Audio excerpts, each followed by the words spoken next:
اسٹیفیٹس کے موضوع دوستو السلام علیکم ناظرین گرامی، گزشتہ روز 1 اکتوبر 2024 ایران کے اسرائیل پر تازہ میزائل حملوں نے مشرق وسطی میں ایک بار پھر ایک بڑی جنگ کے آغاز کے خدشات کو جنم دیا ہے، جس پر اسرائیلی حکام کا کہنا ہے کہ 1 اکتوبر کی شام ایران کی جانب سے اسرائیل میں مختلف مقامات پر 200 سے 400 کے نزدیک بیلسٹک میزائل داغے ہیں۔ اسرائیلی حکام کے مطابق ان میں سے بیشتر کو اس نے اپنی فضائی دفاعی نظام کی مدد سے تباہ کر دیا، جبکہ امریکہ کا کہنا ہے کہ اس عمل میں امریکی جنگی بحری جہازوں نے بھی اسرائیل کی مدد کی۔ اسرائیل کے وزیر اعظم بنیامین نیتن یاہو نے اس حملے کو ایران کی بڑی غلطی قرار دیتے ہوئے کہا ہے کہ اسے اس کے نتائج بھگتنے پڑیں گے۔ لیکن آج کی ویڈیو میں ہم جس موضوع پہ بات کرنے جا رہے ہیں وہ ہے کہ اگر ایران اور اسرائیل کی لڑائی شروع ہوتی ہے تو ان دونوں ممالک میں سے عسکری اعتبار سے زیادہ طاقتور کون ہے۔ موضوع کے آغاز سے پہلے آپ سے گزارش ہے کہ چینل کو سبسکرائب کریں جبکہ ویڈیو کو آخر تک ضرور دیکھیں۔ ناظرین گرامی، اس ویڈیو میں ہم آپ کو بتائیں گے ایران بمقابلہ اسرائیل عسکری قوت میں کون آگے کون پیچھے، جس میں حاضر سروس فوجی، دفاعی بجٹ، فائٹر طیارے اور اٹیک ہیلی کاپٹرز اور بحری جنگی جہازوں سمیت اور بھی ایسے ہتھیار جو کسی بڑی جنگ کے آغاز سے پہلے ہونا ضروری ہیں۔ لیکن اس سب سے پہلے تازہ جنگی صورتحال کے بارے میں تھوڑی سی بات کرتے ہیں۔ بظاہر تو یوں لگتا ہے کہ ایران کے اسرائیل پر تازہ میزائل حملوں نے مشرق وسطی میں ایک بار پھر جنگ کے امکانات کو بڑھا دیا ہے، جہاں اسرائیل کا ایک طرف کہنا ہے کہ گزشتہ روز 1 اکتوبر کی شام ایران نے اسرائیل میں مختلف مقامات پر 200 سے 400 کے قریب بیلسٹک میزائل داغے ہیں۔ اسرائیلی حکام کا یہ بھی کہنا ہے کہ ان میں سے اکثر میزائل کو اس نے اپنے فضائی دفاعی نظام کی مدد سے تباہ کر دیا تھا، اور یہی وجہ ہے جس سے اسرائیل میں کوئی بھی جانی نقصان نہیں ہوا۔ دوسری جانب امریکہ کا کہنا ہے کہ اس عمل میں امریکی جنگی بحری جہازوں نے بھی اسرائیل کی مدد کی ہے۔ اسرائیلی وزیر اعظم بنیامین نیتن یاہو نے اس حملے کو ایران کی بہت بڑی غلطی قرار دیتے ہوئے کہا ہے کہ اب ایران کو مقابلے کے لیے تیار رہنا ہوگا، اور وہ وقت دور نہیں جب ایران کو اس حملے کے مقابلے میں سنگین نتائج کا سامنا کرنا پڑے گا۔ امریکہ نے ایران کے حملے کو ناکام اور غیر مؤثر قرار دیا ہے، جبکہ اسرائیل کی جانب سے بھی اس حملے میں کسی جانی نقصان کے نہ ہونے کی بات کی گئی ہے، جبکہ ایران کے پاسداران انقلاب نے دعویٰ کیا ہے کہ اس کے 90% میزائل اپنے اہداف تک پہنچنے میں کامیاب رہے۔ یاد رہے کہ یہ رواں برس میں دوسرا موقع ہے کہ ایران نے اسرائیل کو میزائلوں سے نشانہ بنایا ہے۔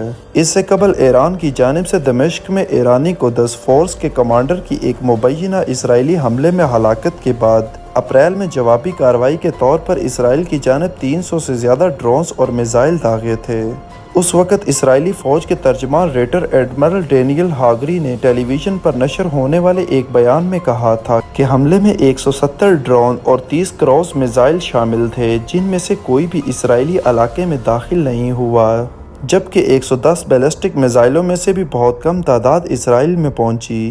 اس صورتحال میں دونوں ممالک اپنی اپنی جگہ پر بظاہر یہ بتانے کی کوشش کر رہے ہیں کہ وہ مضبوط ہیں، تو سوال یہ پیدا ہوتا ہے کہ آخر ان میں عسکری اعتبار سے زیادہ طاقتور کون ہے، اور یہی آج کا ہمارا موضوع ہے۔ کسی بھی ملک کو کسی بڑی جنگ کے لیے سب سے پہلے جس چیز کی ضرورت ہوتی ہے وہ ہے افواج۔ اگر حاضر سروس فوجیوں کے بارے میں بات کریں تو اسرائیل کے پاس 1,70,000 فوجی دستیاب ہیں، جبکہ ایران کے پاس 6,10,000 فوجی دستیاب ہیں، جو اسرائیل کے مقابلے میں تقریباً 6 گنا ہے۔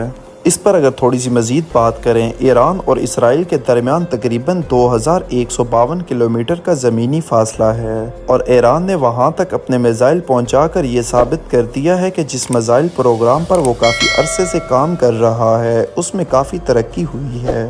ایران کے میزائل پروگرام کو مشرق وسطی میں سب سے بڑا اور متنوع سمجھا جاتا ہے۔ سن 2022 میں امریکی سینٹرل کمانڈ کے جنرل کینتھ میکنزی نے کہا تھا کہ ایران کے پاس 3,000 سے زیادہ بیلسٹک میزائل ہیں۔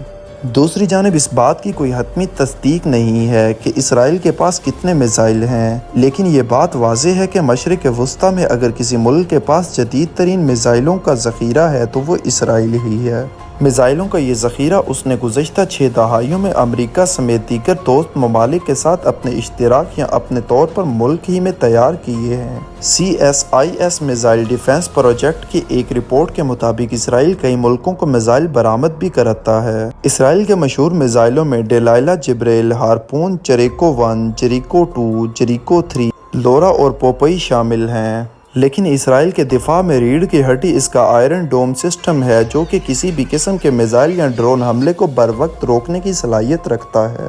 غزہ سے حماس اور لبنان سے حزب اللہ کی راکٹوں کو متواتر فضا میں ہی تباہ کر کے وہ آج تک اپنا لوہا منواتا رہا ہے۔ اسرائیلی میزائل ڈیفنس انجینئر اوزی روبن کا کہنا ہے کہ آئرن ڈوم کی طرح دنیا میں کوئی اور دفاعی نظام نہیں ہے اور یہ بہت کارآمد short range missile defence system ہے۔ دوسری طرف یہ بھی ایک حقیقت ہے کہ ایران اسرائیل سے بہت زیادہ بڑا ملک ہے اور اس کی آبادی اسرائیل سے 10 گنا زیادہ ہے، لیکن اس فرق سے یہ اندازہ لگانا قطعی درست نہیں ہوگا کہ ایران فوجی حساب سے اسرائیل سے زیادہ طاقتور ملک ہے۔ اسرائیل ایران سے کہیں زیادہ اپنی رقم دفاعی بجٹ کی مد میں خرچ کرتا ہے اور اس کی سب سے بڑی طاقت ہی یہی ہے، جو کہ ایران سے بہت زیادہ ہے۔ اگر اس بارے میں بات کریں تو اسرائیل کے پاس اس وقت 24 ارب ڈالر دفاعی بجٹ کے لیے موجود ہے، جس کے مقابلے میں ایران کے پاس تقریباً 10 ارب ڈالر موجود ہیں۔ اگر ایران کا دفاعی بجٹ 10 ارب ڈالر کے قریب ہے تو اس کے مقابلے میں اسرائیل کا بجٹ 24 ارب ڈالر سے ذرا زیادہ ہے۔ جہاں ایران کی آبادی اسرائیل سے کہیں زیادہ ہے، اسی طرح اس کے حاضر سروس فوجی بھی اسرائیل کے مقابلے میں تقریباً 6 گنا زیادہ ہیں۔ ایران کے فعال فوجیوں کی تعداد 6,10,000 جبکہ اسرائیل ایسے فوجیوں کی تعداد 1,70,000 ہے۔ اسرائیل کے پاس جس چیز کی برتری ہے وہ ہے اس کی ایڈوانس ٹیکنالوجی اور بہترین جدید طیاروں سے لیس فضائیہ۔ اس کے پاس 241 لڑاکے طیارے اور 48 تیزی سے حملہ کرنے والے ہیلی کاپٹرز ہیں، جبکہ ایران کے پاس جنگی طیاروں کی تعداد 186 ہے اور اس کے پاس صرف 13 جنگی ہیلی کاپٹرز ہیں۔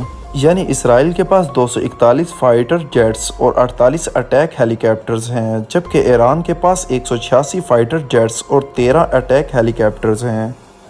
دونوں ممالک نے ابھی تک اپنی بحری افواج کے ذریعے زیادہ صلاحیتوں کا مظاہرہ تو کیا نہیں، لیکن اگرچہ وہ جدید بنیادوں پر نہ بھی ہو، پھر بھی ایران کے بحری فوج کے پاس 101 جہاز جبکہ اسرائیل کے پاس 67 ہیں۔ ایران نے عراق کے ساتھ جنگ کے بعد اپنے میزائل سسٹم اور ڈرونز پر زیادہ کام کیا اور شارٹ اور لانگ رینج میزائل اور ڈرونز بنائے، جو مبینہ طور پر اس نے مشرق وسطیٰ میں اپنے حریفوں کو بھی مہیا کیے ہیں۔ حوثی باغیوں کی طرف سے سعودی عرب پر داغے میزائلوں کے تجزیے سے بھی یہ معلوم ہوا تھا کہ وہ ایرانی ساخت کے تھے۔ ایران کے میزائلوں میں شہاب 1 میزائل ہے جس کی رینج 300 کلومیٹر ہے، جبکہ اسی کا دوسرا ویژن شہاب 2 500 کلومیٹر تک مار کر سکتا ہے۔ شہاب سیریز کا تیسرا میزائل شہاب 3 2000 کلومیٹر تک مار کرنے کی صلاحیت رکھتا ہے۔ اس کے علاوہ ایرانی میزائلوں میں 700 کلومیٹر تک مار کرنے والا ذوالفقار، 750 کلومیٹر تک مار کرنے والا قائم، جسے قائم 1 بھی کہا جاتا ہے، وہ بھی شامل ہے۔ ایران کے میزائلوں میں ایک اہم اضافہ فتح ہے، جو 110 ہائپر سونک میزائل ہیں، جو 300 سے 500 کلومیٹر تک ہدف کو نشانہ بنانے کی صلاحیت رکھتا ہے۔ اگرچہ ایران نے سینکڑوں میزائل اسرائیل پر داغے ہیں، لیکن دوسرے کے ملک میں جا کر گوریلا آپریشن کرنے کا زیادہ تجربہ اسرائیل کا ہے اور وہ ہمیشہ ہی سے اس میں کامیاب ہوا ہے۔ لیکن جب بات ہوتی ہے دو ممالکوں کے درمیان ممکنہ جنگ کی، تو ایران کے رقبے اور فوج میں زیادہ تعداد کو دیکھتے ہوئے یہ صاف نظر آتا ہے کہ اسرائیل ایسا نہیں کرے گا، کیونکہ اسرائیل کا شہاب 1 300 کلومیٹر، فتح 110 300 سے 500 کلومیٹر، شہاب 2 500 کلومیٹر، ذوالفقار 700 کلومیٹر، قائم 1 750 کلومیٹر، شہاب 3 2000 کلومیٹر تک دور مار کر سکتا ہے۔ اس کی برتری فضائی طاقت، میزائل اور ڈرونز ہیں، اور اگر اس نے رد عمل ظاہر کیا تو ممکنہ طور پر ان کے ہی ذریعے سے یہ کرے گا۔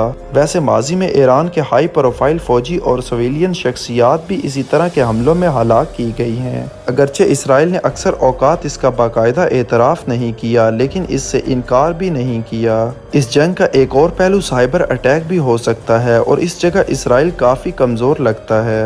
وجہ صاف ہے کہ ایران کا دفاعی نظام اسرائیل کے دفاعی نظام جتنا ایڈوانس نہیں ہے، اس لیے اسرائیل کے نظام پر سائبر حملہ زیادہ آسان ہے، اور ایران کو بھی یہی سوٹ کرتا ہے۔ ناظرین اکرامی، یہ تھی ہماری آج کی ویڈیو۔ اگر آپ کو ویڈیو اچھی لگی ہے تو اس کو لائک اور شیئر، جبکہ چینل کو سبسکرائب کر دیجیے گا۔ آپ سے جلد ملاقات ہوگی کسی نئی معلوماتی اور تاریخی ویڈیو کے ساتھ۔ اللہ حافظ۔